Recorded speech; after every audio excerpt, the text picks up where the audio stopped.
केंद्र से हालांकि इसको लेकर जवाब मांगा है। वक्फ संशोधित कानून को लेकर जो याचिकाएं दायर की गई थी, सुप्रीम कोर्ट ने कानून पर रोक लगाने से फिलहाल इनकार कर दिया है। सीजेआई की तरफ से केंद्र से जवाब दाखिल करने के लिए कहा गया है। कानून के खिलाफ दायर याचिकाओं को लेकर जवाब इस वक्त मांगा गया है सरकार से। लेकिन इस वक्त की सबसे बड़ी खबर यह है कि सुप्रीम कोर्ट की तरफ से वक्फ कानून पर फिलहाल के लिए रोक लगाने से इनकार कर दिया गया है। सुप्रीम कोर्ट में लगातार सुनवाई हो रही थी। कुछ याचिकाएं जिनको शामिल किया गया था, सुनवाई योग्य आज जिन्हें शामिल किया गया था, जिस पर कई दलीलें भी कोर्ट की तरफ से रखी गई थी। सुमित मेरे सहयोगी और ज्यादा जानकारी के साथ इस वक्त जुड़ चुके हैं। सुमित, फिलहाल सुप्रीम कोर्ट का कानून को रोक लगाने से, कानून पर रोक लगाने से फिलहाल इनकार कर दिया गया है। मुख्य दलीलें क्या रही और अब आगे किस तरीके से मामला बढ़ेगा? जी बिल्कुल, देखिए सुनवाई अभी भी चल रही है, लेकिन जो दलीलों में सुप्रीम कोर्ट ने साफ तौर पर कह दिया है कि कानून के अमल पर फिलहाल कोर्ट रोक लगाने नहीं जा रहा है। कोर्ट ने साफ तौर पर केंद्र सरकार के जो वकील कोर्ट में पेश थे, सॉलिसिटर जनरल तुषार मेहता, उनसे सीजेआई ने कहा है कि आप जवाब दाखिल कीजिए मामले में, फिलहाल हम कानून के अमल पर रोक लगाने नहीं जा रहे हैं। जो मोटी मोटी दलीलें जो सीधे तौर पर रही है, उसमें सुप्रीम कोर्ट ने साफ तौर पर कह दिया है कि वक्फ संशोधित जो कानून है, इसके कई प्रावधान जो हैं वो लाभकारी हैं। हालांकि कुछ ऐसे प्रावधान है जिसपे सुप्रीम कोर्ट ने केंद्र सरकार से क्लैरिफिकेशन मांगा है, जिसमें जो वक्फ बाय यूजर हैं उनका विस्तार और दायरा और वक्फ परिषद में गैर मुसलमानों की सदस्यों की संख्या शामिल को स्पष्टीकरण करने पर सुप्रीम कोर्ट ने जवाब दाखिल करने को कहा है। तो भारत 24 पर सबसे पहले खबर मैं आपको दे रहा हूं कि सुप्रीम कोर्ट ने केंद्र सरकार को नोटिस जारी कर जवाब मांगा है और कानून के अमल पर सुप्रीम कोर्ट ने फिलहाल रोक से इनकार कर दिया है।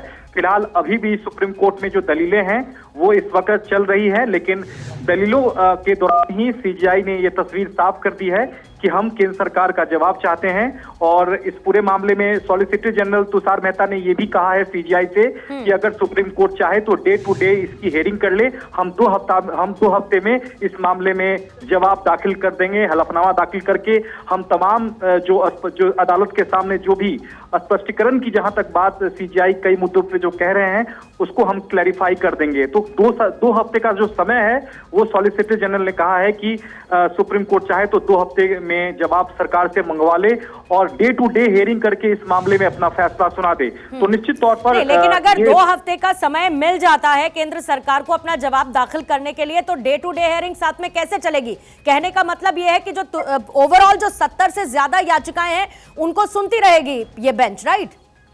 जी बिल्कुल, ये सॉलिसिटर जनरल का अपना एक पक्ष था कि सरकार जो है इस पूरे मामले में खुले तौर पर इस पूरे अदालत को बताना चाहता है कि यह जो पूरा मसला है वो मुसलमानों के हक में ये कानून लाया गया है और सरकार सुप्रीम कोर्ट चाहे तो इस मामले में जल्द से जल्द सुनवाई कर ले, इसमें सरकार को किसी भी तरह की आपत्ति नहीं है। ये एक तरह से सॉलिसिटर जनरल तुषार मेहता का एक तरह से अपना पक्ष था कि सुप्रीम कोर्ट चाहे तो 2 हफ्ते में जवाब मंगवा ले, 2 हफ्ते में हम जवाब दाखिल करने के लिए तैयार हैं। उसके बाद सुप्रीम कोर्ट जल्द से जल्द डे टू डे हियरिंग करके सुनवाई कर ले। चूंकि सभी याचिका जो है करीब मान लीजिए 100 से ज्यादा याचिकाएं जो हैं वो दोनों तरफ से दायर की गई हैं। करीब 70 से ज्यादा जो याचिका हैं वो कानून के खिलाफ हैं और 40 के आसपास जो है वो कानून के समर्थन में अब तक अर्जियां दाखिल हो चुकी हैं। तो सभी का पक्ष सुप्रीम कोर्ट सुनेगा। ये एक तरह से सरकार की दलील थी, सरकार की ओर से सॉलिसिटर जनरल की ये दलील थी कि सरकार इससे पीछे नहीं हट रही है, अपनी बात अदालत में रखने के लिए पूरी तरह से स्वतंत्र किया है। सुमित, एक वक्फ बाय यूजर और दूसरा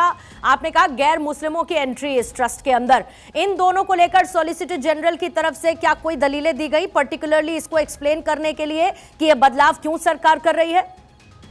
जी बिल्कुल, देखिए सॉलिसिटर जनरल तुषार मेहता का साफ तौर पर कहना था कि इस पूरे मामले में जो वक्फ को लेकर जो एक तरह से कमेटी बना दी गई है, कोई भी मुसलमान कमेटी बना सकता है, ये एक तरह से मुसलमानों को फायदा दिया गया है इस कानून में।